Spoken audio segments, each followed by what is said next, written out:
we think are the three most important systems. One system that kind of runs behind the other systems. And then we're going to teach you the Enneagram personality system and what's called the Myers-Briggs personality system, which is based on the work of Carl Jung. And we believe these are the most useful, the ones you're going to get the most out of. I think that by learning these three systems is going to give you the tools that you need to succeed in your life personally, in relationships, and professionally. And with that, I'd like to introduce you to my co-trainer in the program. His name's Wyatt Woodsmall. He's been a good friend and mentor for 10 plus years now in my life. I've learned more from Wyatt about how people work, about psychology, about personality than anyone, or probably from any combination of anyone's in my life. And so Wyatt and I are going to work together to teach this program, and we're going to bring our experience and knowledge from our different areas of life, and hopefully give you an experience that I think you're really going to enjoy. So please give a warm welcome to Dr. Wyatt Woodsmall. Thank you.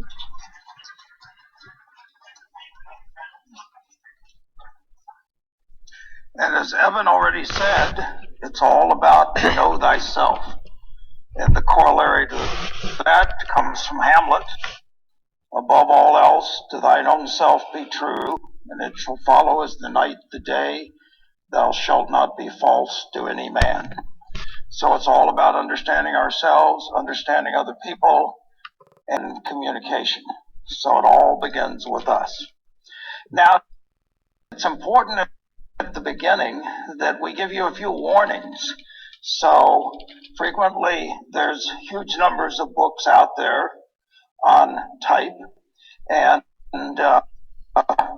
if you go to the bookstore, and now with the advent of the internet, you've got more and more instruments online. So if you want to find out things about yourself, then there's infinite amounts of instruments you can take and infinite numbers of books you can read and of typologies that you can use.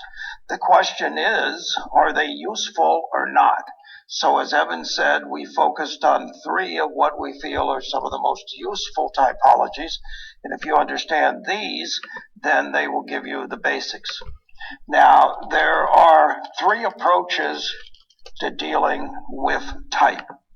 So first is the Myers-Briggs approach, and a lot of the approaches, which says type is immutable. So it's something you don't really have control over. It's something you don't really have choice over. It's simply the way you are. The Myers-Briggs people call it a preference. And they say, this is your preference. And then they go on and they say, you may change your behavior, but you can't change the preference. And so what they say is you've got to accept it, are some of the most useful typologies. And if you understand these, then they will give you the basics. Now, there are three approaches to dealing with type. And all you can do is simply accept it and try to adapt to it. So, obviously, Evan and I don't operate out of that model, but we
certain laws. And so that we are none of these things. We have one of them where we become fixated or blocked, and the goal is to remove the blockage so that we're free to go to any position that's appropriate. So 3 approaches. 1, you can't do anything about it. 2, you can, but it involves perpetual awareness and constant struggle. 3, that the goal is not to discover a type and to get involved in the type, but is to break the type so that you're free to respond in whatever way is appropriate. Now, we're not used to meeting people like that, and when we meet them, if we ever do, then frequently it's a strange experience, because our immediate response is we're in the presence of someone who has no personality. In other words, they can choose. So the test is not that accurate. It's only typing you where you are. Now, if you're going to take these tests, there are 3 warnings that will allow you to be more effective in taking the test. The first thing is that what happens is that you need to pick one context and stay to that context. So either home, work, recreation, because what happens is we go through, and this is a great insight, which we're going to be continually coming back to, behavior changes with circumstances. Write that down. Behavior changes with circumstances. We say that these things are context dependent. Context dependent. So what does context dependent mean? It means under certain contexts, and context are when, where, and under what circumstances. So in certain contexts we're one way, and other contexts we're another way.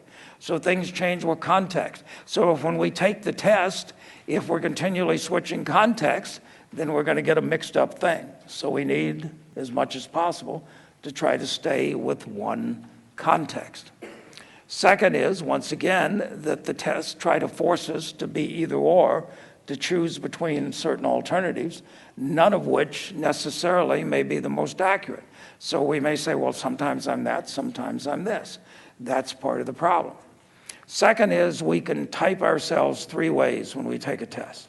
One is, the hardest of all, is to try to describe the way we are, because then we have to see ourselves, which is maybe a frightening thing for some people. So the hardest is take it the way you are, actually.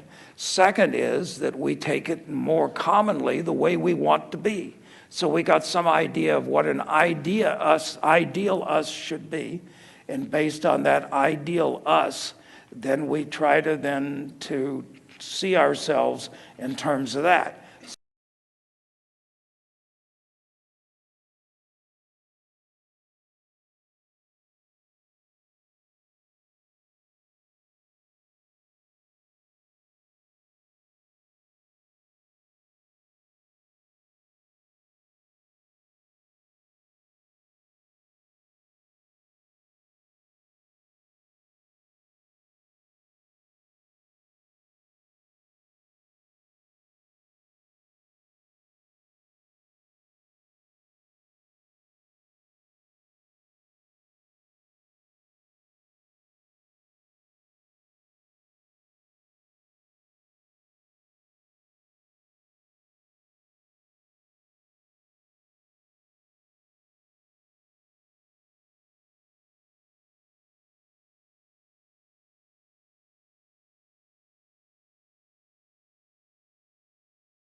What answer the person giving you the test wants you to have, and once they find out what answer the person giving you the test wants you to have, then you try to answer it that way.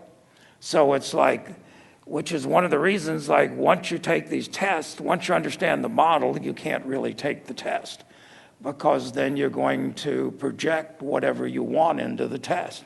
So, I mean, I can take the Myers-Briggs test and I can come out any personality type that I want, because I can look at the questions and I can figure out what the hell they're asking for, and then I just do that. So that's a fairly common thing. I remember I was one guy I knew, and so he was a psych major in college, and he was really interested in these psychological tests. So he took an employment interview with a company to be a salesman. And he got the highest score that anyone in the history of the company had ever got. It was like this was the profile of the ideal salesman. And the president of the company even called him up and says, "We want to recruit you right out of college. Forget about finishing. Come to work for us immediately. You'll be a lot better off." And he realized that that wasn't him, but he figured out what they wanted and he gave it to them. And they weren't smart enough to figure that out.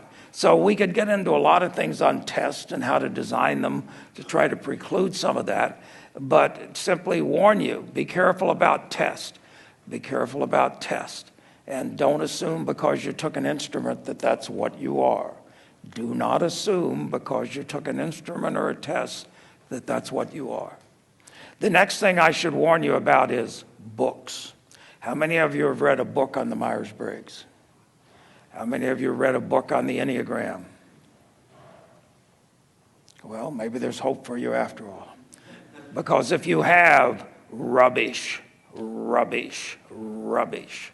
So the problem with the books is, what happens is that somebody comes up in their head with some kind of a model, and then what they do is they go out and they try to find people that they say fit that type.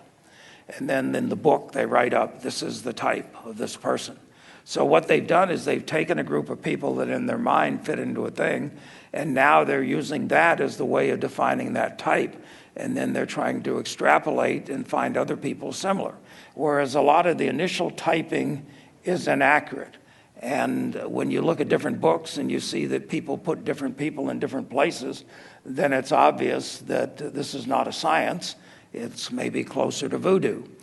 So one way to learn models is to understand things and try to find other people that are like that. But that's what most of these books do. So books, particularly the books on the Enneagram, we'll get to that in a couple days, contain a lot of misunderstandings, a lot of misdirection. So just because you read it in a book doesn't mean it's the case. That may be disconcerting to some of you that somehow operate out of this model that if it's in a book, it's got to be true.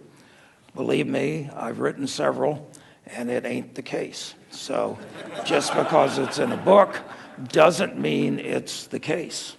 It may have meant it was the case when I wrote it, but later on I came to discover that that wasn't exactly the way it was. But of course I don't go back and rewrite the book and say, well, wait a minute, now I've changed. And so be aware. Any book is simply a journey.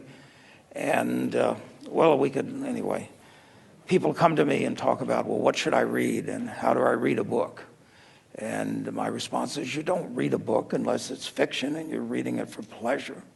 A book is a search. So if you're going to get any value out of the book, you got to start with questions. And what you're doing is searching for the answer to those questions. In life, we'll come back to this. If you haven't discovered it by now, we've mentioned it, Evan and I, in all of our seminars. It's called Pareto's Principle. It's called the 80-20 rule. And what it says is, and what Pareto discovered, Pareto was an Italian economist that looked at organizations, and he found that in many organizations, 80% of the results came from 20% of the employees. That's frightening. 80% of the results came from 20% of the employees. You could fire 80% and you'd only take a 20% cut in productivity. Now it also applies to us. 80% of our results are as a result of 20% of what we do. And 80% of what we do is a total and absolute waste of time because it produces only a small amount of results. So the secret is to figure out what is the small amount that produces the greatest results and do more of that. So that's another thing then that we need to begin to focus on and to be aware of. So that if you're looking at a personality, then people go, oh, okay, I need to copy everything they do. And if I copy everything they can do, I'll be like them. But 80% of what you're copying, and if they're really good at what they do, it's frequently a 90-10 or a 95-5 rule. So in modeling, which is the curious occupation I pursue occasionally, which is figuring out how experts do what they do and designing ways to transfer those abilities to others. And in those situations, you may find an expert that 5% of what they do accounts for 95% of the results. So 95% of what they do is an absolute and total waste of time. So if we tried to copy everything they did, 95% of what we're copying is a waste. We got to figure out what is the 5% that produces the greatest results. So that's also a problem with personality models. People try to copy everything, whereas there's a kernel. And that's what Eben and I are going to be trying to focus on, is allowing you to understand the kernel. What is the key concept or the key idea that allows things to begin to fall out?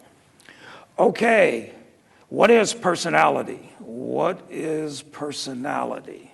So, personality is a set of patterns. So I've already said, we are creatures of habits.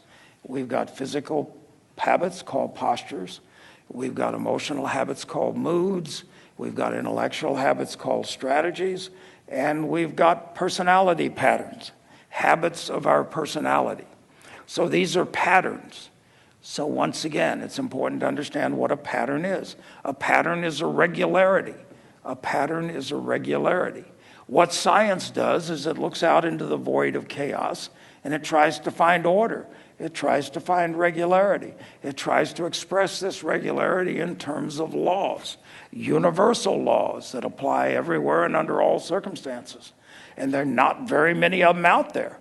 So science struggles to find a few basic universal laws. So once again, but those laws hold up all the time. Now, short of that, we've got patterns. So now what's happened, there's been a big shift in science that's happened in my lifetime. When I was younger, I studied that arcane discipline called physics, and then I gave it up and went on to the more arcane discipline called philosophy. But when I studied physics then, it was like this is the way the world was. And so in pre-Einsteinian quantum mechanics, the basic idea was that we could have a relative knowledge of an absolute world. We could have a relative knowledge of an absolute world. The world was absolute. It's just our knowledge of it was relative. And then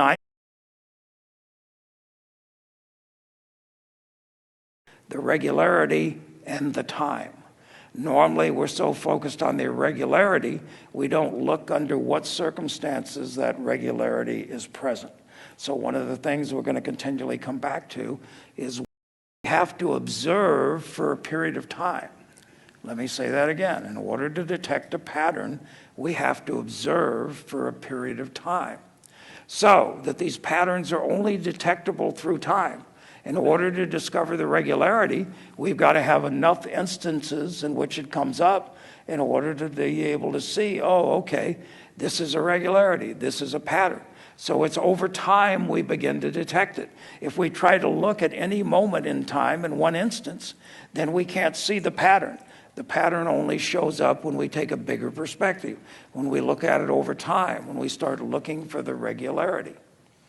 Okay, now also we need to observe it in a variety of context in order to see it. So if the more powerful the patterns, then the more context that they appear in. So once again, this word context, we keep coming back to it. One of the things we'll say is all behavior is context dependent. Basically, everything is context dependent. So what does that actually mean in the real world? What that means is you change your behavior with circumstances.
You change your behavior with circumstances.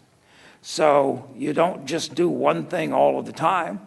When circumstances change, then intelligent people do something different because the circumstances have changed. So Korzybski's definition of sanity is your behavior is suited to your environment.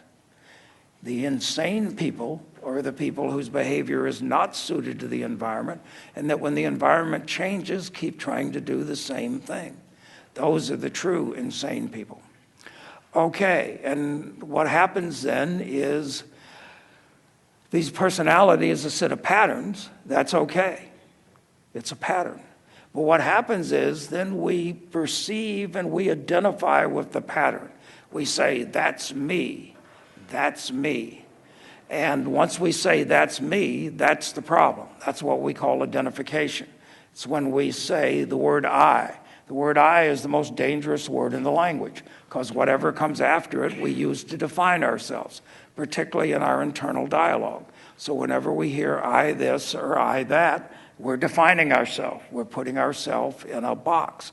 We're identifying. We're saying that's me, that's me, that's me. So instead it needs to be that's me under certain circumstances.